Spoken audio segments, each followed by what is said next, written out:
It is the moment the entire Biafra struggle has been waiting for. And if you have been confused by the noise, the rumors, and the infighting on social media, you need to turn up your volume right now. The lion has roared from the cage, and this time he is not mincing words. We are talking about Mazi Nnamdi Kanu, the leader of the indigenous people of Biafra, IPOB, who has just issued a set of fresh, fiery directives directly from his cell in the northwest. The headline you saw is 100% accurate.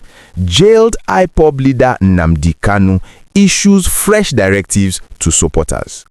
We are broadcasting this breaking update today, Monday, January 26, 2026, to bring you the full gist of what transpired yesterday, Sunday, at the Sokoto Correctional Centre.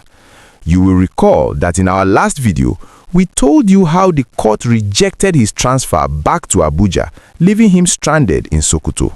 Well, his legal team, specifically Barrister Nneka Ejiofor and Barrister Patrick Agazi, paid him an official visit yesterday, and they came out with a message that is set to rearrange the entire structure of the movement.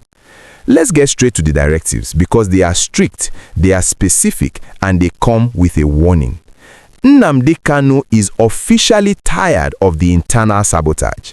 He has observed that some supporters and self-acclaimed disciples are busy attacking the very structures he built.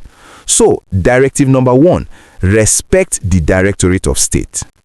Kanu was explicitly quoted by his lawyer, nneka ejiofor, saying that the DOS is his brainchild.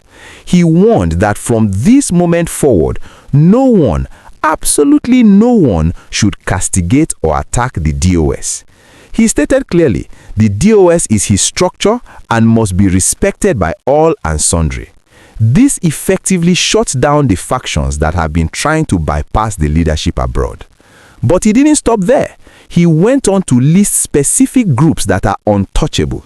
He directed that affiliated bodies including AVID, the Rising Sun, and the ambassadors of the Third Nation must be accorded full respect. He even named specific individuals who are his close associates, Dr. Sylvester Onye, Evans Nwankwo, and Maxwell Dede. Now, listen to the warning that followed. Kanu said that any attack on these groups or these individuals is a personal attack on him. He used a very heavy phrase, such a person will not be forgiven. This is Nnamdi Kanu drawing a line in the sand.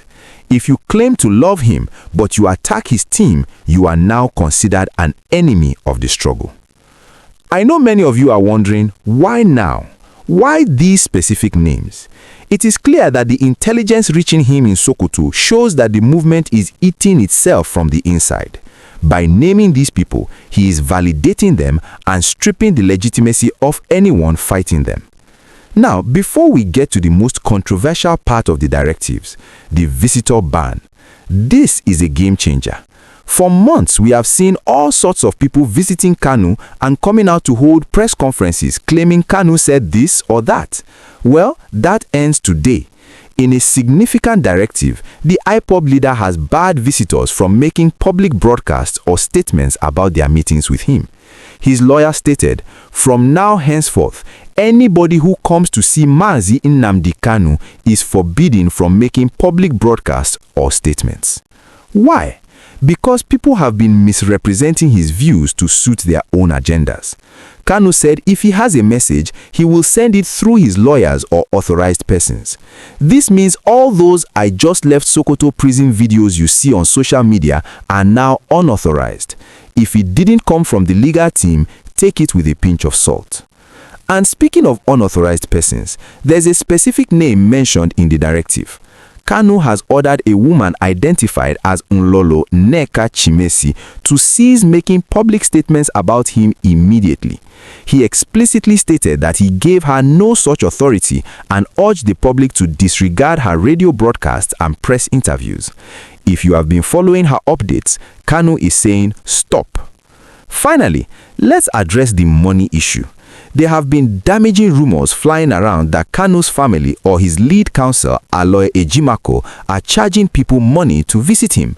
Kanu has come out to debunk this personally.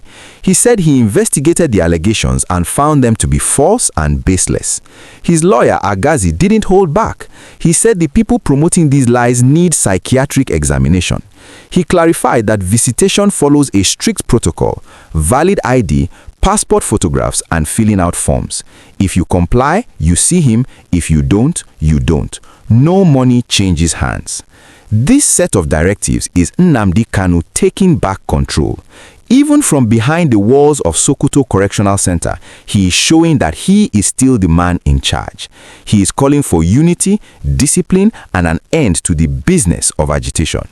The question now is, will the supporters listen? Will the attacks on the DOS stop? We will be watching closely.